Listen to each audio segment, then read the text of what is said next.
Hello friends, myself Dr. Sandeep Joshi. Today we have see the last unit of MTH 402B, that is numerical differentiation.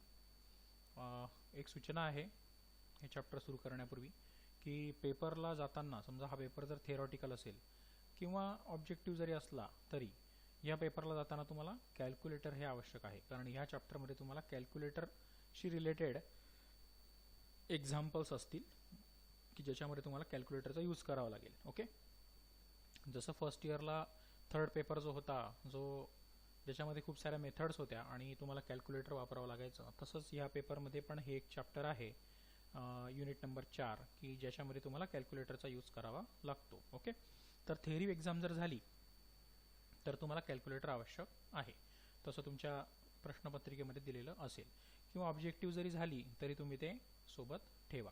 Okay, so now we start with the unit number 4, that is numerical differentiation. आता हे actually chapter आहे, याच्यामध्ये काही methods आहेत, तर त्यातली जी महत्त्वाच्या काही मेथड्स आहेत त्या आपण फक्त इथे बघणार आहोत आणि त्याच्यावरचे एक लिमिटेड एक्झाम्पल्स. ओके, तर त्याकरता इथे काही फॉर्म्युले आहेत ते पहिले आपल्याला बघायचे आहेत. सो सुरुवातीला definition. Numerical differentiation is the process of finding the numerical values of a derivative of a given function at a given point. This may be done by first approximating the function by a suitable interpolation formula and then differentiating it as many times as desired. म्हणजे सुरुवातीला interpolation chapter आपण बघितलं आहे, त्याच्यामधला जो suitable interpolation formula आहे तो वापरायचा आणि मग त्याला काय करायचं, डिफरन्शिएट करायचं as many times as desired. जेवढं म्हणजे रिक्वायर्ड असेल तेवढ्या वेळेस त्याचं डिफरन्शिएटिंग करायचं, म्हणजे डेरिव्हेटिव्ह फाइंड आउट करायचा. So that is the process of numerical differentiation.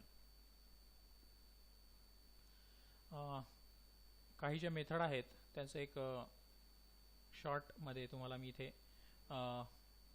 ओळख करून देतो. फॉर्म्युले तुम्हाला ऑब्जेक्टिव्ह टाईप क्वेश्चनमध्ये असतील तर ते येणारच आहेत. Okay, derivative using the Newton's forward difference formula. आता न्यूटन्स फॉरवर्ड डिफरन्स फॉर्म्युला, त्याच्या अगोदर फक्त आपण फॉरवर्ड डिफरन्स फॉर्म्युला आपण बघितला होता इंटरपोलेशन चॅप्टरमध्ये, बरोबर आहे का? तर त्याच्या थ्रूच हे आहे सगळं. If the values of x are equispaced and the derivative is required near the beginning of the table, then we use the Newton's forward interpolation formula. Newton's forward interpolation formula is y equal to y0 plus p into delta y0 plus p minus 1 upon 2 factorial delta square y0 plus p minus 1 p minus 2 upon 3 factorial delta cube y0 plus p minus 1 p minus 2 p minus 3 upon 4 factorial delta raised to 4 y0 plus dot dot dot where p is equal to x minus x0 upon h. Okay, आणि मग याला थोडं simplify करत गेल्यानंतर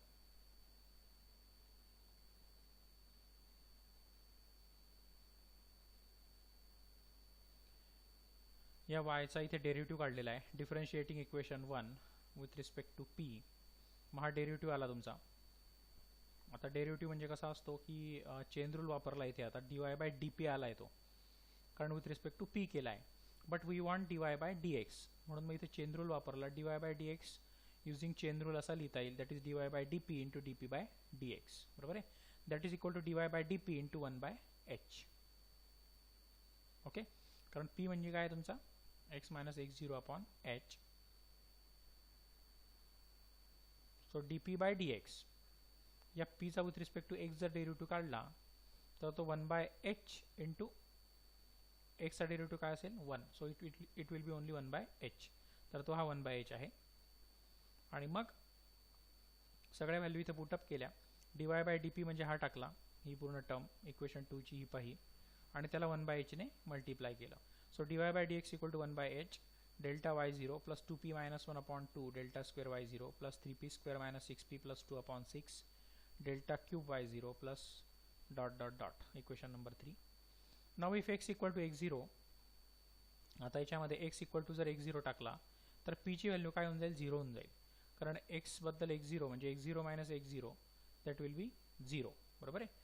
So if p equal to 0, so equation number 3 we get dy by dx at x equal to x0 equal to 1 by h delta y0 minus 1 by 2 delta square y0 plus 1 by 3 delta cube y0 minus 1 by 4 delta raised to 4 y0 plus 1 by 5 delta raised to 5 y0 minus dot dot dot. And again differentiating equation 2 with respect to p we get याला परत differentiate केलं म्हणजे d by d p of d y by d p with respect to p म्हणजे परत d by d पीने differentiate केलं. So it will get delta square y0 plus p minus 1 into delta cube y0 plus 6p square minus 18p plus 11 upon 12 delta raised to 4 y0 plus dot dot dot. And now we have dy by dx म्हणजे आहे 1 upon h dy by dp. So dy by dx square आहे तुमचा d by dx of dy by dx म्हणजेच d by dx of dy by dx काय होता तर 1 upon h dy by dp बरोबर आहे ना. तर 1 upon h बाहेर काढला मी फक्त d by dp of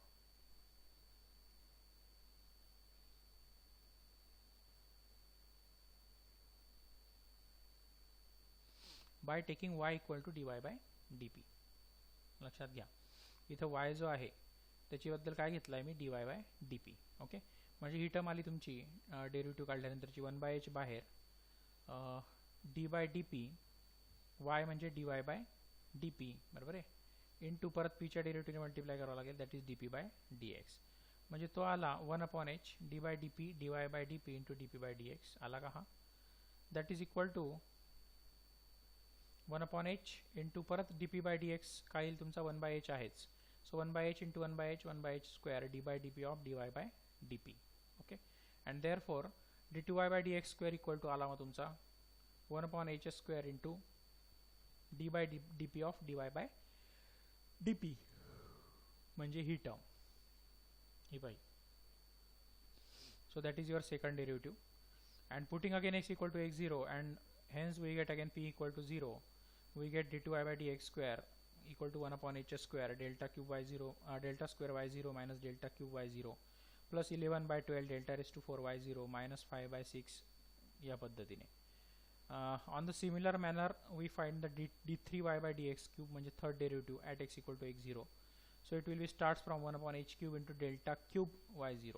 बघा तुम्ही लक्षात घ्या dy by dx होता फक्त डेल्टा y0 ने स्टार्ट झाला d2y by dx square delta square y0 ने स्टार्ट झाला d3y by dx cube मग delta cube y0 ने स्टार्ट झाला. Okay and so on. तर इथे मी स्टार मार्क करून दिलेले आहे बघा वरती हा आहे dy by dx चा फॉर्म्युला. आपल्याला परीक्षेला हेच लक्षात ठेवायचं आहे फक्त कारण मेथड काही विचारली जाणार नाही. So this is the derivative first derivative using Newton's forward difference formula. तर हा लक्षात ठेवा फॉर्म्युला dy by dx. नंतर second d2y by dx square म्हणजे सेकंड डेरिव्हेटिव्ह त्याचाच नंतर थर्ड डेरिव्हेटिव्ह त्याचाच and so on. On the similar line derivative using the Newton's backward difference formula. Okay तर त्याच पद्धतीने if the values of x are equispaced and the derivative is required near the end of the table then we use the Newton's backward interpolation formula. Newton's backward interpolation formula is हा तुमचा मागच्या वर्षी झालेला आहे FY मध्ये third पेपरला जसा हा सुरुवातीला झाला होता हा थर्ड पेपरला झाला आहे तुमचा न्यूटन्स फॉरवर्ड तसाच हा न्यूटन्स बॅकवर्ड. ओके आणि मग त्याच्यावर परत सेम प्रोसिजर केली मागच्या याच्याप्रमाणे परत differentiating with respect to p केला मग dy by dp आला but we want dy by dx so use the chain rule. So dy by dx equal to 1 upon h dy by dp.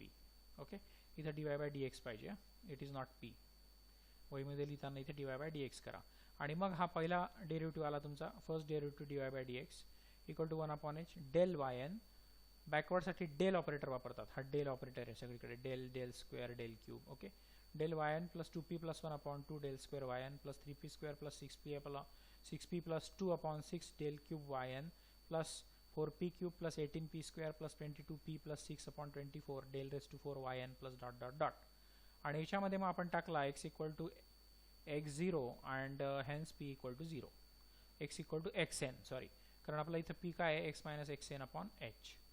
तिथं p काय होता वरच्या याच्यात x minus x0 upon h तर इथे आहे x minus xn upon h. Okay and therefore dy by dx at x equal to xn equal to 1 by h del yn plus 1 by 2 del square yn plus 1 by 3 del cube yn plus 1 by 4 del raise to 4 yn plus 1 by 5 del raise to 5 yn plus dot dot dot. So star करून दिलाय बघा हा तुम्हाला लक्षात ठेवायचा आहे.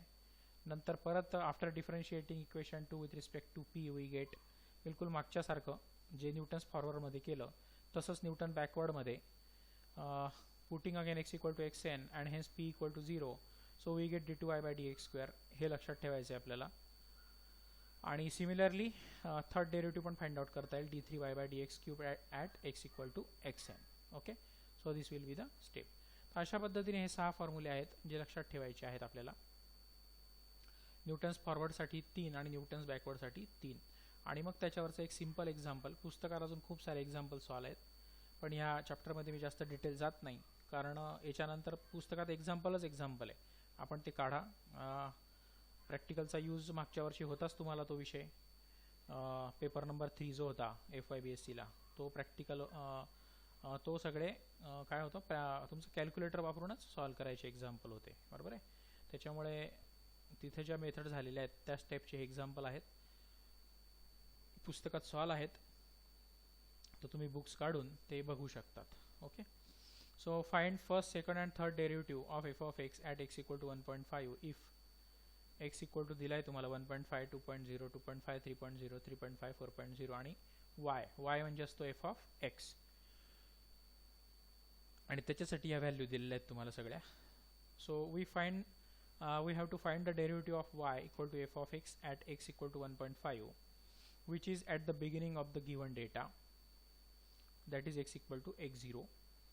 okay, 1.5 अगदी beginning ला बघा म्हणून त्याने म्हटलंय which is at the beginning of the given data. So therefore we use the Newton's forward interpolation formula to find the derivatives. सुरुवातीलाच असल्यामुळे मी कोणता फॉर्म्युला वापरणार आहे त्याला, न्यूटन्स फॉरवर्ड.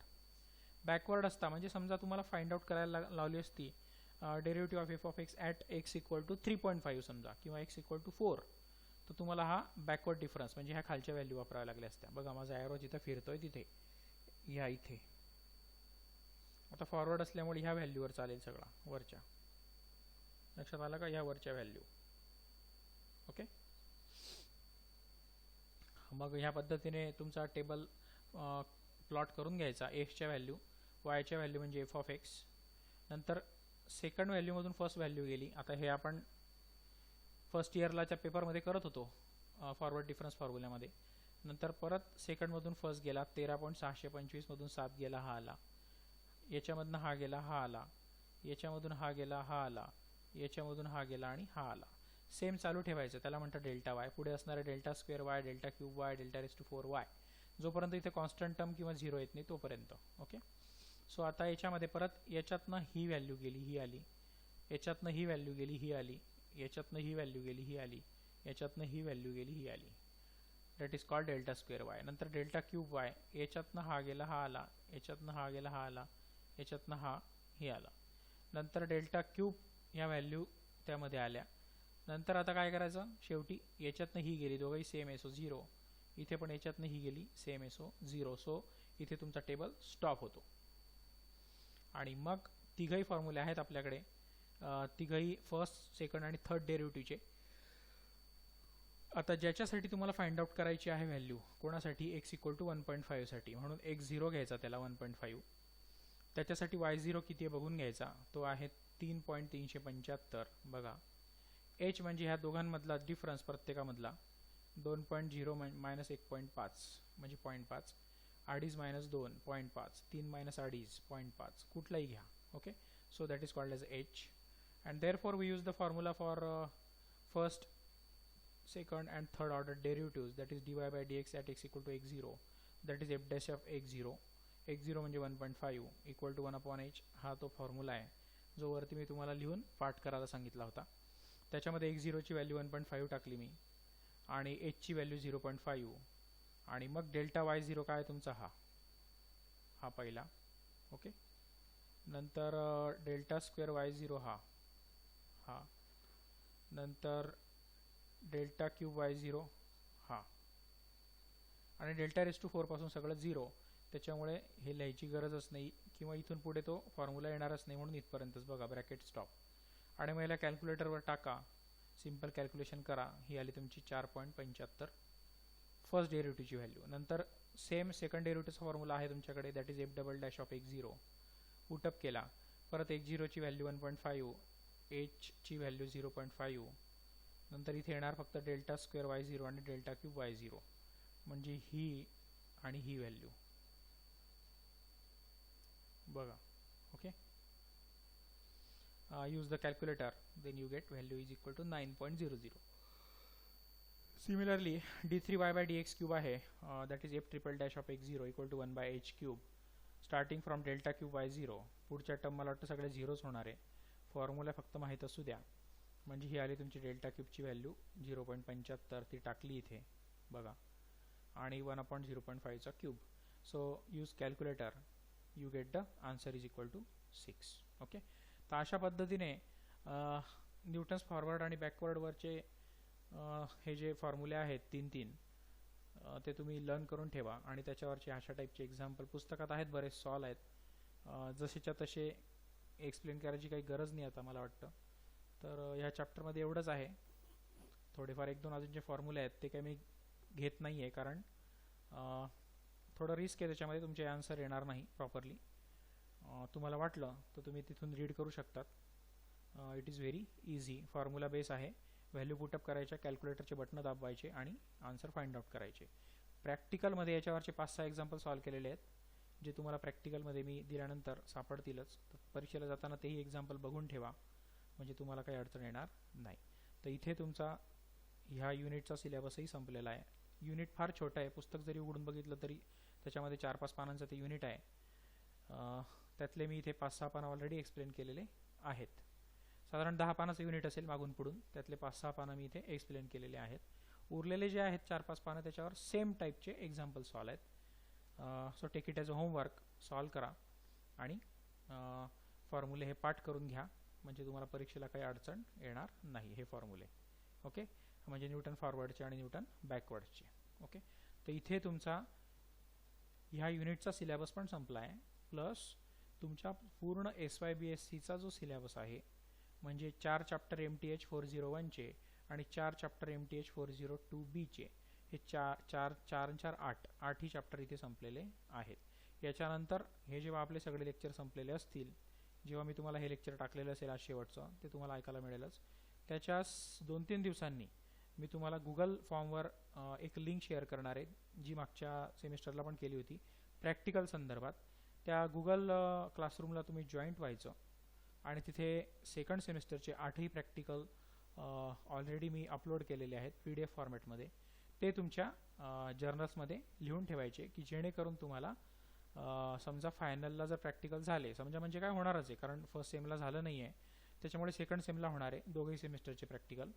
तर ते तुम्हाला तिथं फाईल सर्टिफाय करायला पण आणावी लागेल आणि ती तुम्हाला तिथे लागणार पण आहे. ओके, तर याच्यानंतर तुम्हाला फाईल लिहायला सुरुवात करायची आहे. आणि जमलं तर माझे हे सगळे जेवढे लेक्चर आहेत, साधारण 32-35 काहीतरी लेक्चर झाले असतील दोघंही, पेपर 1 आणि पेपर 2चे. तर ते जो टॉपिक तुम्हाला परत समजलेला नाही आहे तो परत एकदा ऐकायचा. लेक्चर्स ऑलरेडी तुमच्या ग्रुपमध्ये आहेच, कधी तुम्ही मागे जाऊन ते परत बघू शकतात, कारण ते ऑलरेडी यूट्यूबवर अपलोड आहेत. ओके, तर अशा रीतीने तुमचा सेकंड सेमिस्टरचा पण सिलेबस इथे व्यवस्थितपणे मी संपवलेला आहे, क्लिअर केलेला आहे. तुम्हाला काही अडचणी असतील तर मला कॉलेजमध्ये येऊन कधी भेटा, आपण ते सॉल्व करण्याचा नक्की प्रयत्न करू. कोविड कंडिशन असल्यामुळे घरीच राहा, सगळ्यांनी काळजी घ्या, आणि कुठल्याही संदर्भात काही प्रॉब्लेम असेल तर मला कॉन्टॅक्ट तुम्ही करू शकता. ठीक आहे, तर इथे तुमचा सेकंड सेमिस्टरचा पूर्ण सिलेबस संपलेला आहे. दोघंही सेमिस्टर अतिशय चांगल्या पद्धतीने, कुठलाही टॉपिक न गाळता प्रॉपर पद्धतीने, अगदी सगळा जो सिलेबस आहे तो इथे प्रॉपर पद्धतीने मी संपवण्याचा प्रयत्न केलेला आहे. जसं वर्गात घेणार होतो त्याच पद्धतीने, उलट तुम्हाला बसल्या जागी घरच्या घरी सगळा सिलेबस मिळाला. तर तुम्ही तो मेहनतीने पूर्ण आत्मसात करा आणि पेपर खूप काय म्हणतो आत्मविश्वासाने द्या. ओके, तर इथेच थांबतो आणि तुमच्या पुढच्या वाटचालीसाठी तुम्हाला शुभेच्छा देतो. धन्यवाद.